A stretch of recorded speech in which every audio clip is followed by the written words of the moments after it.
Hi, I'm Erik and welcome to this review video. Today we will be reviewing what I'm wearing, which is the Ragnarok shell armor from Langjar Tactical Solutions. It's been collabed and designed with Dimitri from the Nuclear Snail Studios. I'll post a link to it in the description down below. Our aim with this review is to go through the design, the materials chosen and how it's put together. So let's dissect it and see what we can do. So this is the front of the armor. It is made out of a thick, rubbery material. These side plates are a bit thinner. The main one is really thick, like more than 1 centimeter thick on the thickest place. It is attached to the vest with rivets, and the rivets are here with washers. I have to say it made a good job of designing where the rivets go, because I never noticed them when I wore it. It is padded, so it's nice and soft. It actually is quite comfortable, and with the rubber material, it actually kind of flexes and is more movable than a lot of other armors I've made. So kudos for picking a good material. The material is also weathered from the beginning when I got it. It is dry brushed with some gray and then just hit with some dust and some matte varnish. That's at least what Konsti and Dimitri said, and it actually looks really nice just like this. The rubber material does take weathering very, very nicely, especially dirt. Down here we have place to have 4 slots of moly stuff. I think there's even more place there. Yeah. So if you would, and if you would be daring, you could always cut these away. And as you see, I broke one of these because I made a stress test to see how much damage it can take. It can take more than you should apply, but you can break it if you really put your mind to it. I would repair this with just a new rivet and some washers to fill that hole. The front attaches to the back with some clip-in buckles, and these are really sturdy. They sit where they are. Maybe you would like to have an extra, but there is plenty of room to sew in extra if you need. My favorite part is here actually, which is the shoulders. The shoulders are constructed with like one thicker and then one thinner piece of rubber, and then a stretchy elastic band on top, which you can put a glow stick, a Snickers bar, or whatever, a radio. Probably a tactical Snickers bar for me though.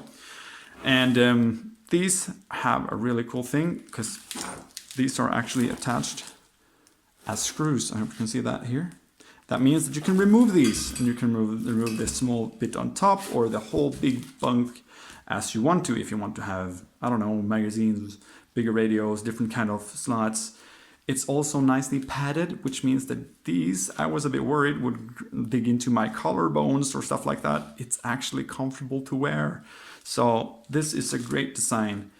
I also like the ability to modify and change it and add your own touch to it. So this is really cool. If we go back onto the back starts with 2 D-rings. You can attach like a backpack or a hydration system, or I don't know, funny keys. Anyways, going further down, you have these 3 big pieces of thicker rubber. These are riveted, and this is a strap. If you get wounded, your buddies can drag you into cover, or you can drag your buddies into cover if they get shot. So this is a really cool, extra nice thing that I think you can even hide it underneath this if you don't like it. But I like it, so I'm gonna have it out. And I tried it, it actually holds a body weight, and I'm 95 kilos, so it can take me plus armor to be pulled, so that's fine. The majority of the back is made of one big. It's a bit thicker in the middle and a bit thinner on the sides of this rubbery material, which makes for some movability, but also makes you feel armored, which is nice and cool. This side has 2 smaller plates, which adds more movement in the I would say, stomach, lower core, abs area, but on the back.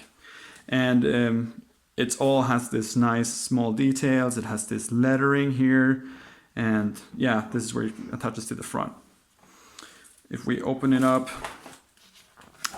it is mesh, and there is some soft stuff in between, so it's really nice. It does get a bit warm, especially when you wear it with jackets and run around, and that's mostly what you will do. However, find me an armor that isn't warm, that actually protects, and yeah, I'd be surprised. So this always comes with the territory. And those are my thoughts on this armor.